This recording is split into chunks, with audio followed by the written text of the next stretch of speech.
Okay, first question. How much is too much to spend on a draft outfit? Over like 500. That might be too much. Yeah. Okay. Second question. Should the Reese's Senior Bowl have an edible mascot? Oh, I don't know about that. I feel like he'd start like melting and it might look bad, but. All right. Third question. When you walk out on game day, what song is playing? 7-Eleven by Charlie Crockett. What's been the best part, other than the practices, off the field? What's been the best part about this process? Really just getting to know. You said off the field, right? Yeah. Getting to know like all these guys and getting close with them, and building relationships that'll last. Like I'm pretty sure most of these guys have seen the NFL, even play on the same team. So really just making real life relationships with them, lifelong relationships. Is there a team that comes to mind that if they were like that you prefer to not prefer, but maybe a team you grew up watching that it'd be a surreal thing to be picked by them or be selected by them? I mean, I grew up watching the Niners a lot. Patrick Willis, freaking Alex Smith, and Vernon Davis, all those guys. I feel like that'd be surreal, but it'd also be surreal to get picked up by the Bucks because my boy Joe Tron's over there right now, and he's at Washington when I first went there in 2019, and he's been like my big brother and helping me a lot with pass rush in the game, so it'd be surreal. Is it kind of surreal to be in this position after what you went there? A few years ago, you didn't think you were going to be able to play again. Yeah. I mean, it's crazy. I mean, I wouldn't say I never saw this coming, but like all this, like people like so interested. I mean, I never seen this coming. I mean, all the while I wasn't playing football. I mean, I just had determination that and the mindset that I was going to be able to come back and play football and prove, to the world that what I can do. And you told your mom, yeah, her, right? When did you tell her that you were going to play again? Well, because we had a conversation after the doctors had told me that.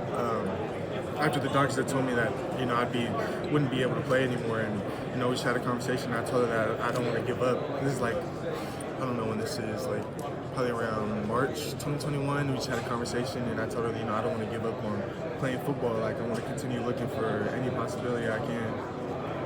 You got a lot of people in your ear during the pre-draft process. Everybody always does. There's so much training.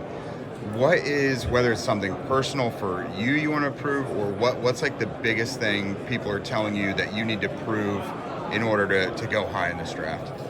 Really just to put a stamp on how I'm the best pass rusher that there is this class, and obviously I can get better at so many things, but obviously putting a stamp on that continuously, setting that edge in the run game, being firm with my upper body and lower body, so really just all that.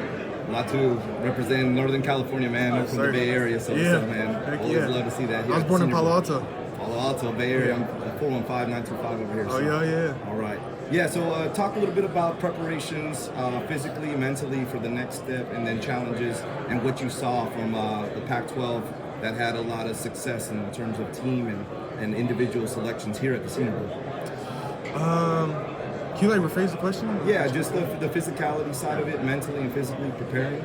Yeah, I mean, really it was just getting with my D-line boys like in the Pac, UCLA, and getting on the field with them, repping out stuff week by week, what we need to fix, looking back at games, like the previous game, not harping on it too much, but making sure we're fixing like the little things, getting in the film room with everybody, and we like doing things in like a group setting, and it builds it creates that bond with each other, and it translates to the field because of how close we are, but really just getting in the film room with them, getting on the field with them as much as we can, getting that extra work in, as well as in the weight room we're always competing with each other, who can lift the most and stuff like that. Yeah. Absolutely, we're supporting you, man. I appreciate that. Yes, sir. What's the feedback you've gotten from coaches this week about your play, both positive and some things they want you to work?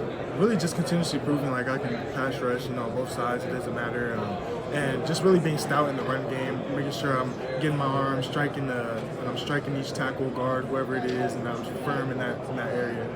What's it like for you in this process where maybe the number one thing that could impact where you go is out of your control? Yeah, it's crazy. You're told all the time to control the controllables, and I heard that at Washington, Coach P, Coach K, Coach Malloy, here with Coach Kelly at UCLA and a bunch of other coaches. But, you know, you got to control the controllables, and I'm not going to let that, you know, stress me out or, you know, think too much about it. I'm just going to continue proving that I can ball and that somebody will, you know, take a chance on me like Coach Kelly and the UCLA program did. Are you nervous at all for the combine medical stuff?